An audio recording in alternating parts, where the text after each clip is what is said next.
Hi, everyone, and welcome to the Impact Collab on Fair Work. I'm Marielle Martin. I go by Mari, and I'm Senior Manager of Racial Equity at B-Lab US and Canada. I've served the B Corp community for about 6 years now, and it's been a pleasure to get to know so many of you throughout my time here. Today, we're diving into the Fair Work section of the new B Corp standards, and it's an exciting moment that has been a long time coming. For some quick housekeeping items before we begin, captioning is available on this call. You can control in how it is on your screen by clicking the CC button on your Zoom control bar. Please rename yourself to include your name, your company, and your pronouns. And this will go later since there likely won't be time for entrance. We'll also be recording the standards content covered here today, and we'll be sharing the recording and follow-up emails afterwards.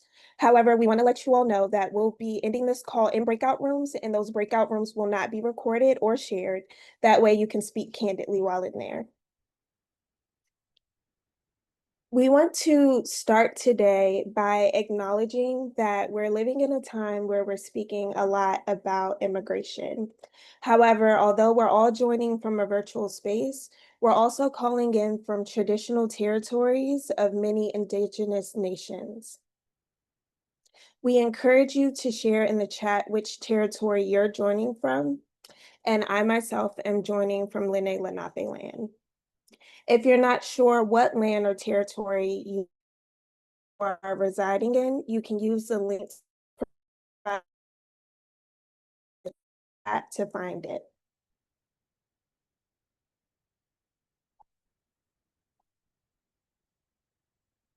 Today's event is a part of our larger Impact Collab series that covers each Impact topic one per month. And today we dive into the fourth topic in the series, Fair Work. You can register for all the events on the Beehive, and you can click that link provided in the chat to be able to do so. So a high-level overview of our agenda today. I'm doing a welcome and grounding with you all right now. We're going to do an introduction to Fair Work. We're going to move on to meeting the Fair Work standards and do an overview. We're going to listen and lead with Raj from Provoke. We're going to go over some resources and calls to action. We're going to do question and answers. And then last, we'll do breakout rooms.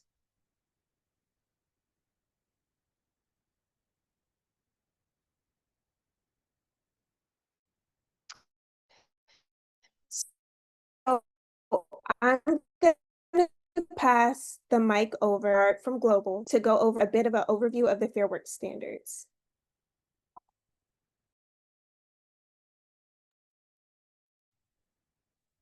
Thanks, Mari. You were cutting out a little bit, but I think you at the end came out very clear. So we're going to hand over to my portion. Hi, everyone. Bernard from B-Lab Global. And we're going to be looking at company size to start with. And we're going to be doing that for two reasons. One is to get a sense of what are the sizes represented here on the call today, but also because as we go through the requirements, you'll see that they're tailored by size. So knowing your size on this call will help you understand exactly what's required for your company. So we can see here a table. This is different to how size is defined in version 6, the current standards. You can see we have the categories on the left. And what's new is that size is determined by either the number of workers or revenue, whichever is higher. At the top, you'll see FTE, that stands for full-time equivalent. So I work a full-time week, and therefore I would count as one FTE. And the revenue is annual revenue. My colleague's going to launch a poll, and then once you've had a moment to look at the table and see which size you are, please let us know. And then we can see what size you all are. Seeing results coming in super fast, which means either a lot of you already knew or the table was very easy to read. That's good to see.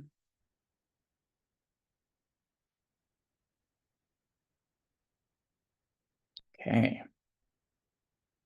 We'll give you all a few more seconds because it looks like most people have been able to fill it out.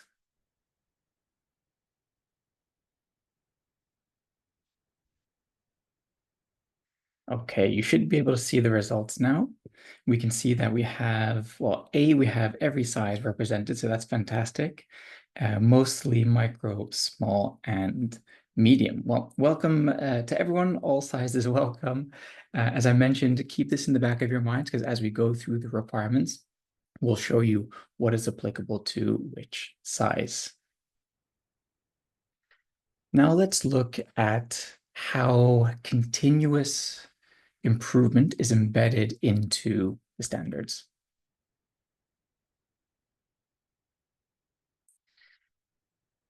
We have a different logic as part of the new standard. So if you're used to version 6, pay close attention. In the standards, we refer to year 0, year 3, and year 5. That means along your journey, different sub-requirements will kick in along the journey. So if something is marked as year 3, that means you don't need to do it for initial certification. Initial certification corresponds to year 0. Important to note, all companies have to go through year 0 requirements. Even if you've been a B Corp for 10 years, all companies go through year 0. Now, another important thing to mention is this idea of continuous compliance. As you can see represented by the yellow bar, if something is required in year 0, you have to continue complying with it throughout your 5-year journey. So for example, if in year 0 there's a policy requirement and you withdraw that policy in year 4, you are risking your certification. So again, continuous compliance. Even when you're at year 3, new sub-requirements kick in, and you have to continue complying with year 0 requirements. Now let's go and take a closer look at what is actually required in this impact topic.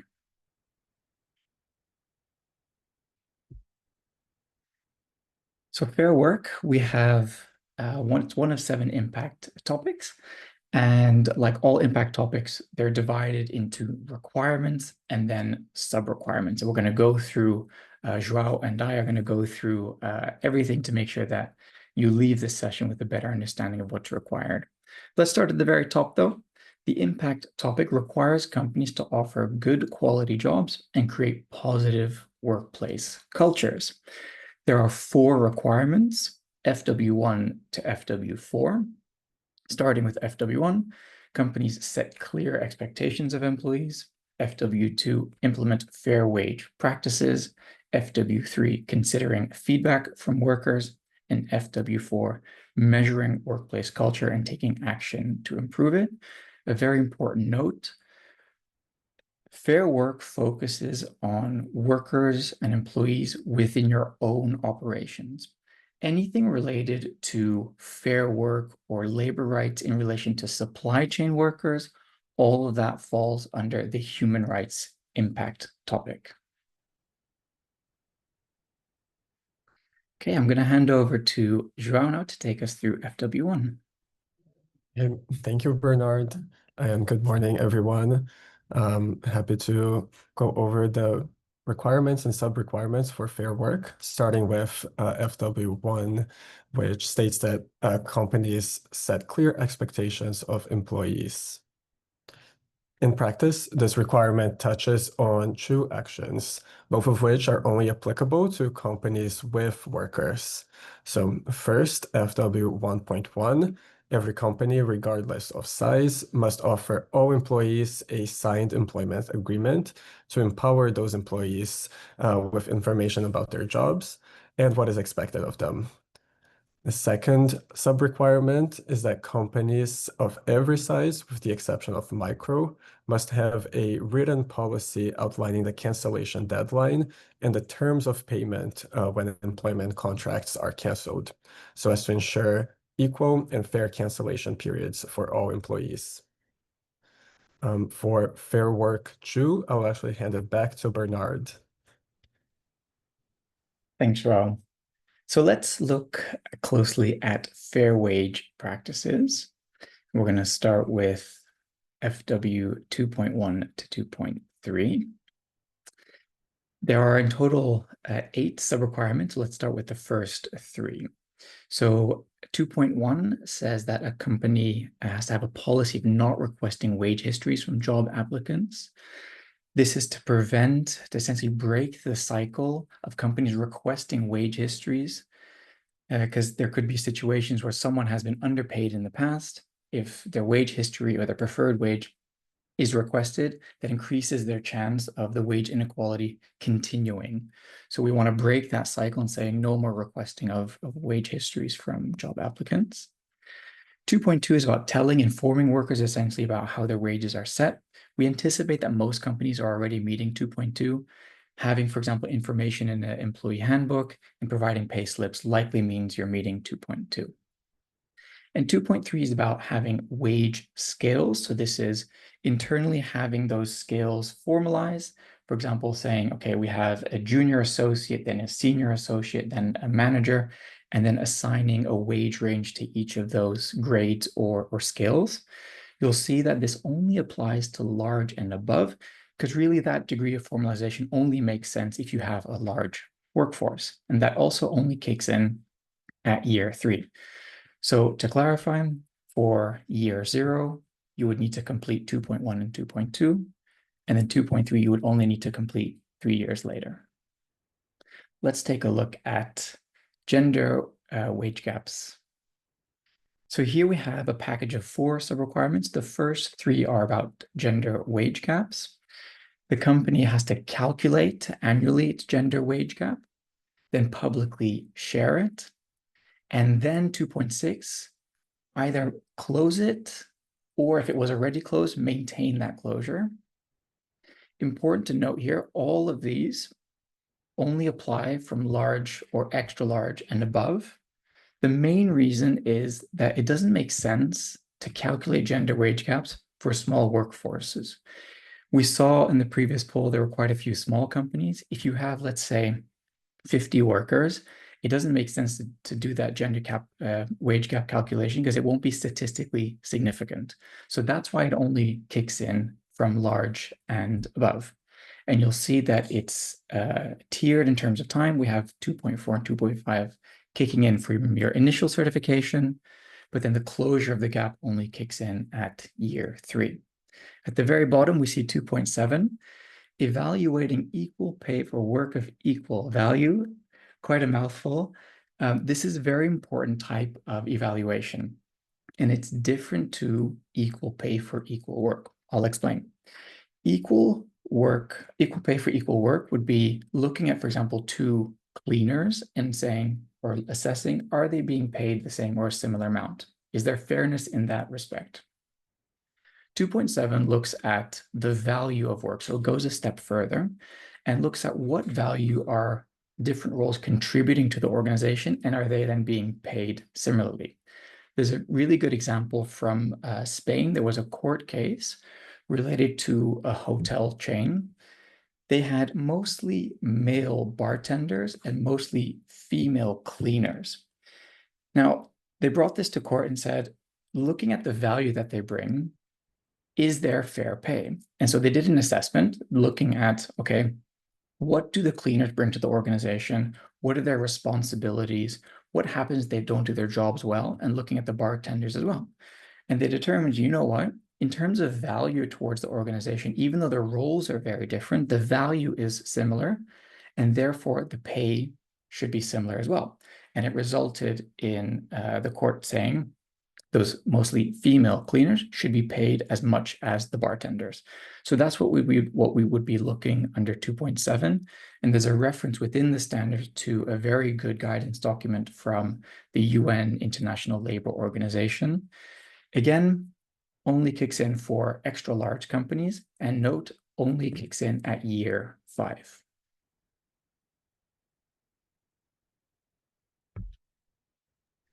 The Okay. last sub-requirement under fair wages, but definitely not the least important, so FW 2.8 is all about wages for the lowest paid employees.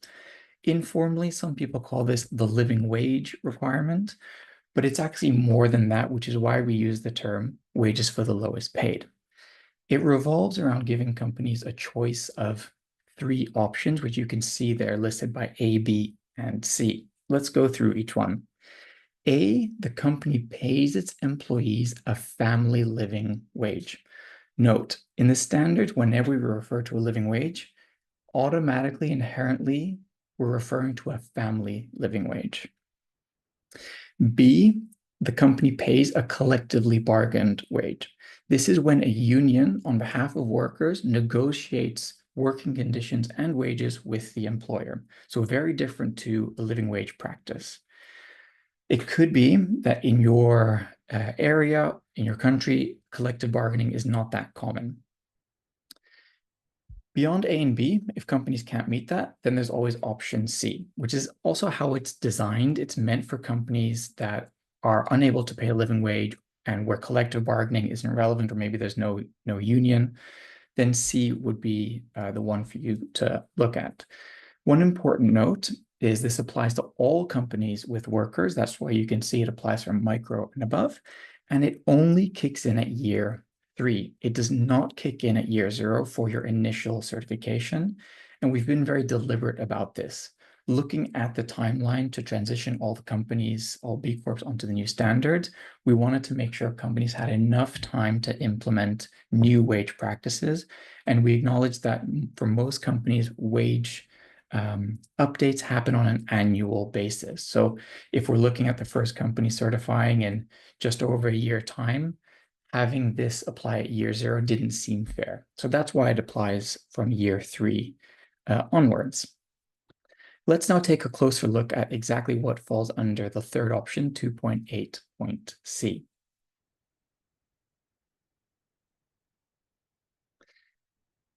So there are 3 main components to 2.8.C. First, the company calculates living wage gaps. And I should have mentioned this under A as well. Within the standard, we have pre-approved estimates, or sometimes they're called benchmarks, that companies can they can look up the estimate and then pay that. That's all specified in the standard already. In the US, we accept 3 different estimates: living wage for us, MIT, and Fair Wage Network. For Canada, we also have various different estimate providers that we recognize. It depends a little bit on the province which one is the one to look at. It's all stated in the standard.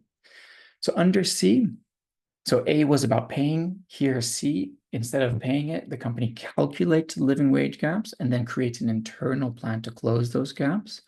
We're very deliberate here about the wording. Creating an internal plan, you do not actually need to follow through on that plan. You don't need to pay the living wage.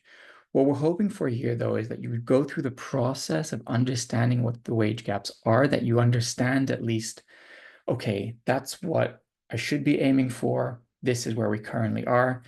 If we wanted to make steps towards closing the gap, this is how we could do it. So to be clear, it's an internal plan. You don't share it publicly, and then there's no expectation to close it, at least in terms of compliance with the standards. The third bit here is very important. Of the 9 options provided, you would have to meet 2, and you get to choose. So let's go over 2 examples. If we look at B, your company has a maximum high to low wage ratio of 10:1. So you would look at the highest paid person, the lowest paid person, and if that ratio is 10:1 or less, you are meeting B in this list. Another example is H. If you provide free childcare, this can either be in the form of providing the childcare facilities on site or providing an allowance or some kind of financial compensation so that workers can afford childcare, then you would be meeting H. I'll just give you a few seconds to take in those other options there. The idea is that we still, even though we provide flexibility and choice, we still have companies, we still have B Corps working on meaningful actions on wages related to the lowest paid workers. So that's the intent behind the way that we've designed this. All right, I'm going to hand over back to you, João, to take us through FW3. Okay, thank you. That was really helpful, Bernard. So Fair Work 3 relates to how a company listens to and incorporates employee feedback on their decision making. The first sub-requirement is only applicable to extra large and extra large companies, and it only kicks in at year 3. And it states that a company must have an employee representation mechanism, which traditionally means a union, but it can look like other forms, such as a work council, a worker committee, or any type of formal group that any employee can opt into to discuss any topic related to their work and elevate concerns and recommendations to the company's leadership. The second sub-requirement states that the company considers feedback from workers on decisions that affect them. So every company, with the exception of micro and no worker companies, must seek feedback from a sample of workers or from representatives of those formal worker representation mechanisms. This feedback should happen during key moments in the company's life. And a few examples are when they are reviewing worker wages or benefits, when you're renovating a workspace, choosing a new internal communications tool, deciding to take on a new or controversial client, or during a merger or acquisition. This feedback can take many forms, and such as meetings, surveys, or assessments. And this requirement kicks in at year 0. So it will look retroactively at the 12 months before year 0 to see that you are already considering feedback in that time period. And the last Fair Work requirement relates to workplace culture. One thing to note that this requirement does not apply to micro companies and those companies without workers as well.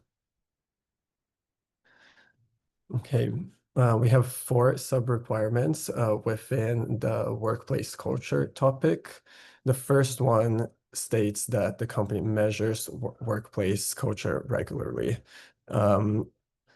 The company must assess its workplace culture and understand workers' experiences and perceptions of the company and the workplace through surveys or discussions that capture several different items, including satisfaction, well-being, belonging, feeling engaged, being engaged, so choose separate ones, and psychological safety. This must be done in the 12 months before year 0 and every year after. The second sub-requirement is that based on the results of this survey, the company develops and implements a plan to improve its workplace culture, and it shares progress on this plan in a transparent way. Additionally, companies large and above should understand how perceptions of workplace culture differ by gender identity or sex at birth. So they do so by disaggregating the survey results in a way that still protects workers' anonymity, but allows for the worker to differentiate how employees of different gender identities are perceiving the company's culture in different ways. This also only kicks in on year 3. And then finally, large companies and above must also break down the results of this survey by an additional social identity on top of gender. The company can choose which social identity it wants to disaggregate those results on. So anything from ethnicity or sexuality or ability. And this is so that the company can really see how different types of employee groups are experiencing the company's culture differently. Now that we've outlined all of the sub-requirements for fair work, I'll pass the mic back to Mari, who will introduce the next topic here. Thank you, Bernard and Joao. Also want to say that was a lot of information and really great information for our community. If you have questions, be sure to put them in the questions and answers section of the Zoom. Also, if you need a little bit of time to process and then find questions, please do that throughout today. And now I have the pleasure of introducing Michelle Murray from Living Wage for us. Thanks so much, Mari. I appreciate it. It's great to be here. Just letting you know, I've been working on living wages for about 15 years, maybe a little bit more now. And I'm really excited to hopefully bring some clarity into this issue. So we can go ahead and move into the next slide. And I'll also be hosting one of the breakout sessions. So if you have detailed questions, we can make sure and address those in that extra time as well. But I wanted to just talk about those requirements on a living wage, 2.8A and C, getting into, are you paying a living wage? And also, are you calculating the gap? If not, and creating a closure plan. And then the question really comes, well, how do we do this? What numbers do we use? Where do we go to get this data? How do we actually measure that gap? And how does all of this come together? So we'll just go through really easily. When you get started, you want to identify a living wage estimate. There are lots of estimates out there, and I think BLab has done a great job in the standard of making sure there is guidance on which data can be accepted when you're looking at living wage estimates to narrow this down for you in terms of what you need to collect. At Living Wage for us, we are a living wage certification system, and we do estimates around the US. Our estimates are one of the acceptable estimates in the US, and I'll make sure to share that tool for you in a moment. But the idea is this is something that you don't need to calculate yourself. You want to make sure you're using figures that have been accepted overall by BLab, and we'll show you how to find those in just a moment. The next thing is calculating the wage paid. This is about total remuneration. This isn't just about, here's a number for a living wage. Do I pay that or do I not? I mean, if you do pay it, great, you're there. But sometimes you're a little bit short and you say, well, yeah, but I have all of these benefits. There are health insurance costs in a living wage estimate in the US, and I provide free health insurance to my employees. So what does that credit? And I provide these other benefits, and how do they credit towards a living wage? So we're going to go over a little bit some of those principles on those extra wage components when you're looking through how to estimate a living wage. There are also situations where you're going to assume full-time work. So when a living wage estimate is in a monthly salary, for example, you're going to extrapolate. If you pay by hourly and you're using a part-timer, you're going to convert that into a monthly so you can do a proper comparison, for example. It's also really important to note that this is earnings within a normal work week. So those sort of overtime pays or other thing that comes into it, those aren't part of the living wage piece. It is a typical work week full time that you're really looking at. But when we're talking about total remuneration, we want to understand what kinds of benefits can count towards a living wage. And there's principles that really govern that. And that is it relevant?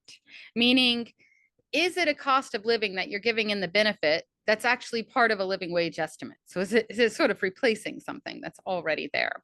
There are lots of great benefits that you might give as a B Corp. Maybe you give college tuition reimbursement, for example, that might not be accepted towards a living wage because even though it's great, that cost isn't accounted for in a living wage estimate. And so there's not enough money left for food or housing or the basics that someone might need, right? So these are one of the key principles is it has to cover a cost that's already there.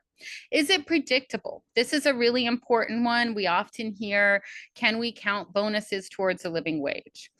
If you have a 13-month bonus or you have a holiday bonus that is consistent and workers know that they're getting it and they can budget for that and it happens year over year, then yes, that's a predictable amount of earnings that they'll be taking in. But if you have profit sharing that is completely based on what the company is going to earn this year, and a worker doesn't know whether they'll get a bonus at all, whether it'll be a large bonus, whether it'll be a small bonus, that kind of thing can't be accounted for towards a living wage because it's not predictable. A worker can't budget their life expenses off of money that may or may not be there. Is it usable? So there are always situations where maybe there is a certain benefit applied that is so difficult to access that it's not really usable for covering one of the costs that's included in the living wage estimate. So it's really important to make sure that you can use that towards achieving basic decency. And I'll give you one example. Transportation and being able to afford to get to and from work and to a hospital and to a, religious institutions or other parts of just participating in life are a key part of a living wage. An employer might provide bikes in the areas, let's say a bike for one of those sort of city bikes or something else, and say, well, aren't we covering transportation? Well, that's not really usable for all the things people need transportation for. So they still are going to have to pay for transportation. So it would not really fall into the, is it usable to replace one of those costs in a living wage estimate? Is it accessible? I think that one's a fairly clear one. Are they actually able to get access to this benefit and to what's included in it? And is it earned in standard hours? So if it's coming in something that you only have access to if you work overtime, that's something that can't be counted towards a living wage overall. And these are your basic sort of ideas of identify the estimate, look at your wage paid, think about bonuses and other things, and then start to understand those extra wage components like benefits. So now I want to show you really quickly an example of how you can find that data. And I'm going to share my screen with you right now. So if everyone can see this, this is the living wage data tool that we have across the US. There are other sites for Canada. Those are available in the standards so that you can see where those are. But in the US, Living Wage for Us has a large map of the US that we use. You can find any county here. We calculate for every single county across the US, and then we group by commuting zone. So you see these sort of color coding that is going on in the map in front of you. That's a commuting zone. It's an area that's been tracked of where workers live versus commute. When we're talking about a living wage, we're really talking about basic decency, the lowest cost county within a commuting zone, right? So it's not even necessarily the highest. I'm in Atlanta, so I'm going to share a little Atlanta example, but you could click around on this map to any area you want to find out the living wage rate. You can find this at livingwageforus.org. But in this county, everything you look at is this first number is that hourly living wage. The second is that monthly living wage figure, so that you have that really clearly laid out before you. You don't have to worry about this entry wage for certification. That is for our system at Living Wage for Us. That doesn't apply within the B Corp system. It's sort of our starting point for our certification as you're improving.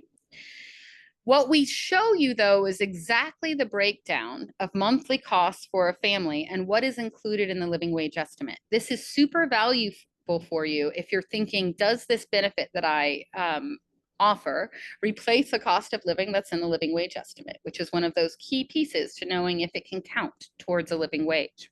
So what you're getting is a clear understanding of all the types of costs that are included in a living wage estimate and what that monthly cost of living is for a family.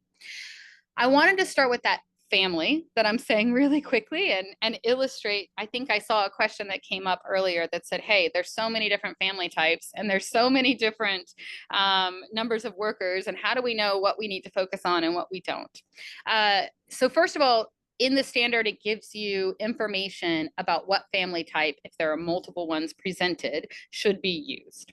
What's really clear in the living wage movement is recently the International Labor Organization defined a living wage and made it clear this is a family concept, meaning there is no such thing as an individual living wage. There is an individual cost of living that would cover the same needs, but living wage as a concept is only a family concept.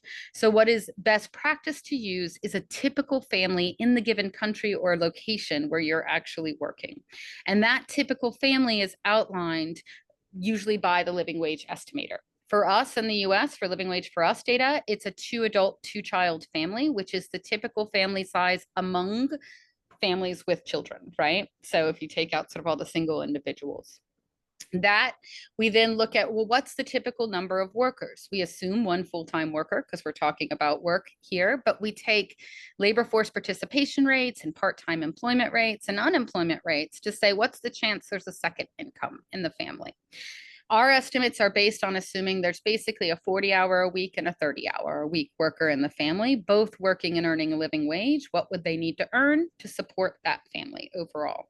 So that's just to give you the background that these estimates are actually quite conservative, even if sometimes they feel high because they're higher than a minimum wage in a lot of places across the country and around the world, really, when we look at that. I'll take you more through this if you have detailed questions on calculations or anything else when we do the breakout rooms. But for right now, I'm just going to go back to that slide that we had before and take you into the next section of thinking about living wages. And the next section is really about understanding that whole requirement to measure your gap and put a plan together. What does that mean? And how do I put a plan together, right? It is about identifying that gap and thinking about what are the potential issues that you might have in closing living wage gaps. We've put some clear ones here.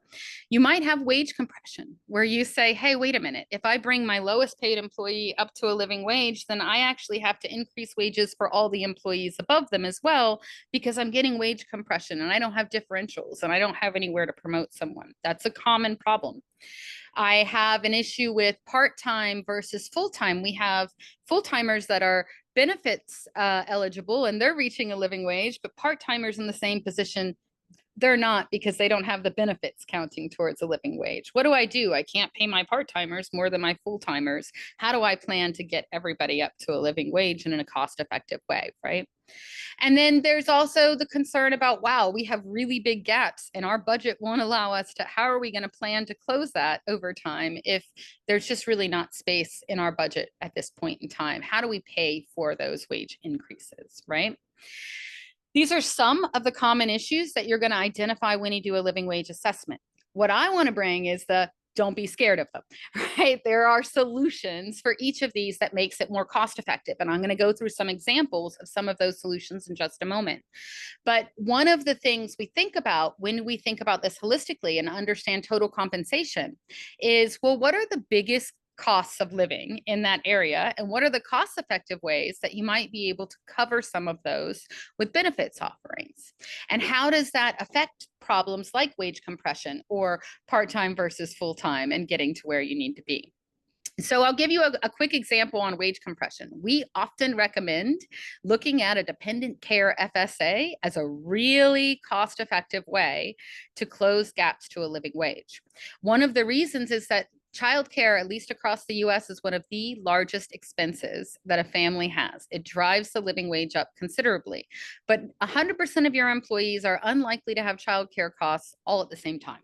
Right? So if they don't have that cost, they're actually making a living wage at a lower level, but you can't discriminate and pay based on somebody having childcare or not. You need to offer benefits the same and pay the same across those. So the way that we look at that is if you offered a benefit like a dependent care FSA, that's a childcare reimbursement for those, maybe you maxed out contributions to that and put in $5,000 a year for all your workers. If you did that, right? All of those workers, everyone would have that benefit available. That means even if they don't have childcare expenses, they know that if they do choose to have children, they will have this opportunity available to them. So that expense is covered for everyone. That means a credit can count for everyone, even if it's not 100% of employees, right? Because if they're not using it, just means they don't have this cost. They might not have children, right? And that comes into play. That means that typically we see 15% of workers actually needing childcare costs covered at any given time. It can range based on your industry, higher or lower. But that means that $5,000 credit only costs 15% of that to implement for every worker across your workforce. So this is a really big way to say, hey, even those people above a living wage would get this benefit, so we won't have differentials, and it might be enough to close the gaps that exist there without causing further problems in wage compression. Similarly, part-time versus full-time, you know, if you don't offer health insurance to your part-timers, but you do to your full-timers, there are mechanisms like an ICHRA or a QSERA where you can give reimbursement money for health insurance to equalize that. And nobody gets upset because everyone's getting some sort of health care, but it's more cost effective. Just showing a clear example of a San Diego office, you know, someone might get scared. They say, I pay $17.25 and the living wage in the commuting zone is $27.54. How am I going to increase wages by $10 an hour, right? They'll assess and say they already get these certain benefits. What are we going to do about this? How do we move things forward? If we just increased wages by $10.29 an hour, that cost per full-time employee would be over $23,000. That's a lot, right? Maybe that's a difficult thing to absorb.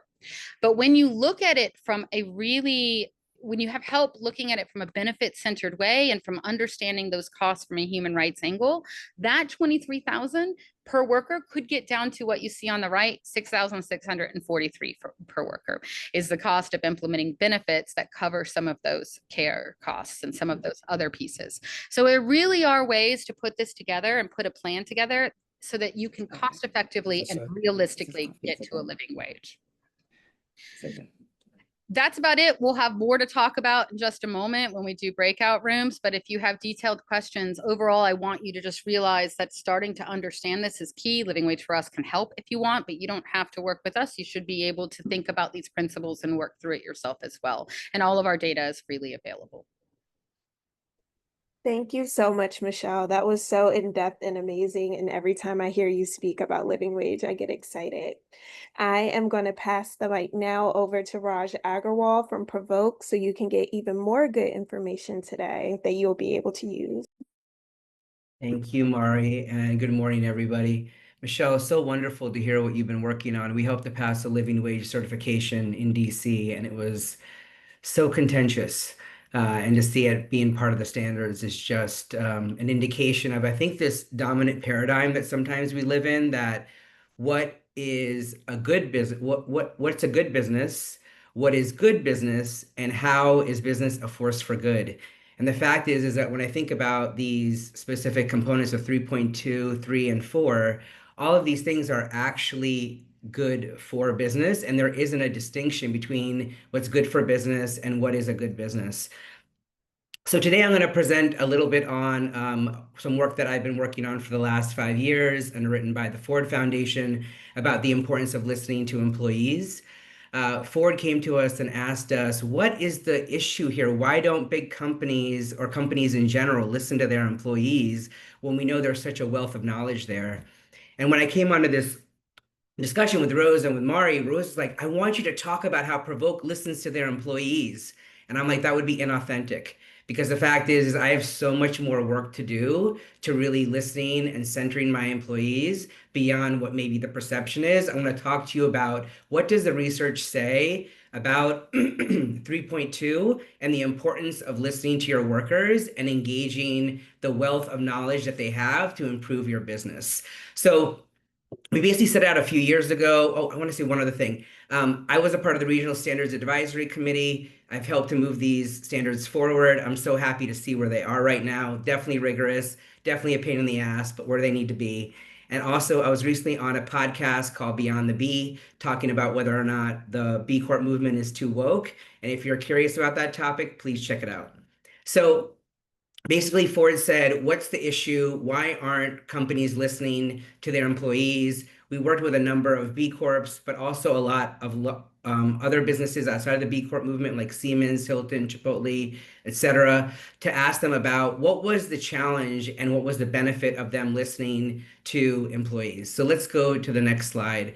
The fact is that listening to your employees helps to boost your bottom line and increase retention. For the last few years, we've seen quiet quitting, we've seen the Great Resignation, we're seeing a really hard opportunity, a really big challenge in maintaining our employees, and that's because we're not listening to them and valuing the input that they're giving to us. Speaking about a company that really models this really well is Luke's Lobster, which is a well-known B Corp. And Ben here says, for our guests, Luke is not the face of Luke's Lobster, and neither am I. Our teammates are. They are the ones that talk to our guests, learn who they are, why they come, what they like and don't like. They turn first-time visitors into regulars. Like, I could stop right there. Like, that's the value that these employees are bringing to the business. So people like Ben listen to their employees to understand how we can bring their wisdom into what we're doing. And let's go to the next slide. This isn't just for one of our B Corps, it's also for huge businesses like Best Buy.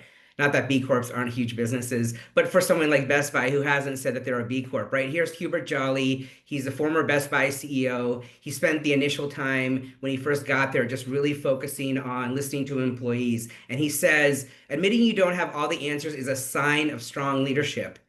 Jolly argues, and putting meaningful purpose at the heart of business is the only way for companies to move forward in hard times. Humans are not a resource, they are a creative engine of innovation and change that companies urgently need. So if you're wondering why things aren't going right in your business, ask your employees how to do it, and we're going to show you how to do that. So let's go to the next slide. So listening to an increase in customer loyalty can increase your profitability by 25 to 95%. If you're a company like mine and are going through a lot of the hardship that we're seeing as a result of the environment that we're in, that means a lot. The thing that I think is most significant in here is that it says 7 of 10 employees consider leaving a job for a more fulfilling job, with 1 out of 3 willing to consider lower pay for it. And a majority of the time, when a employee chooses to leave, 75% of the time they say it's because they weren't listened to. So if you're worrying about worker churn, which all of us are because we know it takes so much time to retrain a worker, listening to your employees helps you to do that. So let's go to the next slide. So basically, through working with Ford, we basically came up with a framework.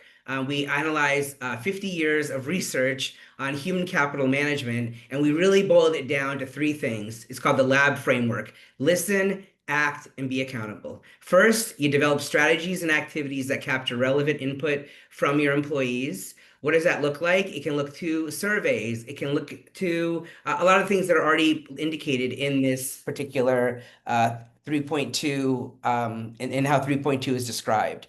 And when you're doing that, you're centering frontline workers, women, immigrants, and other historically marginalized populations, because they're the ones that are interacting with people and have the most information that can help to improve your business.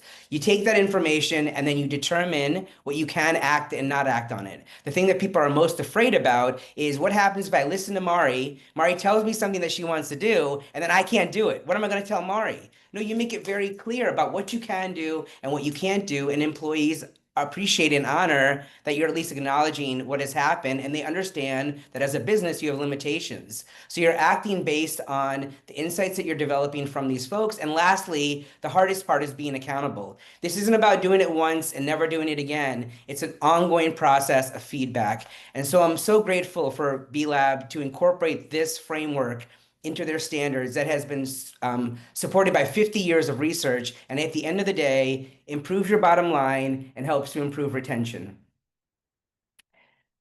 And I think that that's the last slide for me, Mari. And if you want any more information, let me know. We did a community of practice right now with a bunch of Fortune 100 CHROs and CTOs, where we had them practice listening to their employees on the ethical use and governance of AI.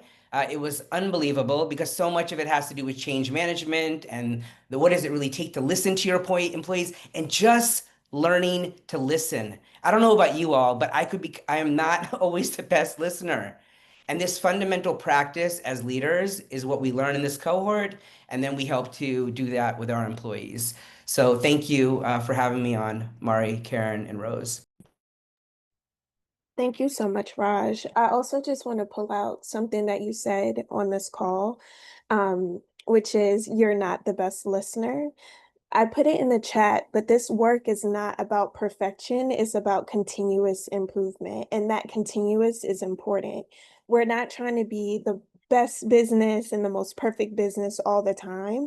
What we're trying to do as a community is get better and better and better and better, and for all people, not just business owners, but for our workers. I also want to say, when we say workers, there may be a distance there from humanity. What we're actually talking about when we're saying fair wages or listen to your employees is listen to people, care about people, care about humans, and center humanity and love and care within our business practices. And we're at a moment right now where you can look at any sector of our society and see things are going very wrong. But I believe from the bottom of my heart that this community of businesses has the heart, has the knowledge, and the power to shift. And not just shift ourselves, but the entire ecosystem of the way businesses work. I truly believe that, and I hope that everyone takes this standards and these new opportunities as a way to jump forward, to reach higher, and to keep going. And you're not afraid of the challenge ahead of us, and that we do this together because we can. So we have some calls to actions and some next steps. You can join the Fair Work group on the Beehive, and you join this webinar today. This webinar has also been recorded, so you can come back to it anytime. You can also take the Fair Work immersion course that will be linked in these slides that will be emailed to you after. Please review the additional resources that will be sent out after this call. There's so many resources here, as well as in the slide deck that you can be able to use to keep reaching higher. And then please reach out to Living Wage for Us and Michelle for support. What she gave today was a small, super small snippet of what she's able to do and what they're able to do for us in helping us reach those goals of living wages. And then stay tuned because there will be additional resources and courses available to this community. So just stay on the Beehive, keep checking in on those newsletters, and you'll see more soon. And I'm going to pass it over to Rose for the question and answer section of today. Great, thank you. Oh, go. One last thing. The next Impact Collab will be on environmental stewardship and circularity, and that will be on August 21st at 11 a.m. You will be able to register from that slide deck or in the follow-up email. Sorry, again, back to you, Rose. Thanks so much, Mari, and thanks so much to our speakers. Also, shout out to the Q&A team. They've answered 35 of the questions that have come in already. That's incredible. But keep those questions coming in the Q&A because we will bring those questions out, make a document, put all the answers in it, and send that out after the call. So you will have these replies all organized and put in a document. So if we don't get to something today or we didn't answer it quite right, please comment, let us know in those submitted questions. So we're going to do 2 pre-submitted questions and then jump into maybe 1 or 2 live voiceovers of these questions. So next slide, please. How does fair work apply to companies without workers? I'll pass that one to Bernard. It's a quick one. Thanks, Rose. This is going to be the shortest answer ever. Simply, it doesn't. So if you are a company without workers, the entire Fair Work impact topic, you're exempt and there's nothing for you to do in that impact topic. Great, thank you. And then the second question that we received is the living wage requirement based on family living wage or individual living wage? We did answer throughout the event, but I'll pass it to Bernard just to make that point clear.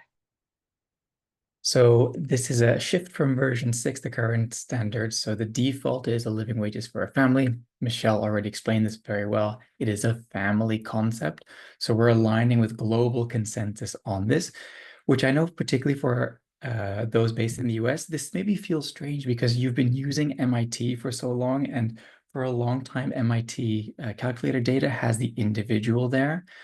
But taking a step back, looking globally, there is consensus that it's a family concept. And actually, if we look at the 19 sources globally that we accept, MIT is one of the only ones that actually still calculates and provides individual living wage data. So it's a minority there. Now, we spoke about FW2.C. One of the 9 options, A, was paying 75% of a living wage. Recognizing that some companies, and many companies here will be, this will be relevant to a lot of companies here, recognizing that some of you are in a jurisdiction where there is individual living wage data, thinking of, for example, MIT, instead of paying 75% of a living wage, you can pay the individual living wage. So that's why it says, if available on the right. For several of the Canadian ones, for example, there is no individual living wage, so that doesn't apply. It really is for those few countries, including the US with MIT data, where an individual living wage estimate can be used instead of 75% of a family living wage. Great, thanks so much, Bernard. And we Looking at the live Q&A, we have a lot of questions. There's a lot about timing of the years. I believe we've answered most of them, but there's one that came up a few times related to fair work that I wanted to cover. I'll go ahead and paste it in the chat, but I'll voice over too. In an increasingly virtual and hybrid world, does the company need to be paying the living wage for where the employee lives if this is a different location than where the HQ or relevant facilities are based, or where the company is located? Bernard, I'm going to pass this back over to you. Sure. So it's a very logical question. Simply put, the living wage estimate that applies is where the worker lives. More specifically, it's where they're registered for tax purposes. I'll leave it at that for now. Great. Thank you so much. And again, we got so many great questions. We hope we answered them to your satisfaction. We'll be collecting them and putting them in a document for everyone to view afterwards. But keep questions coming. Please email community@bcorporation.net. We're there to answer your questions, or at least find you the resources to get answers. So I'm going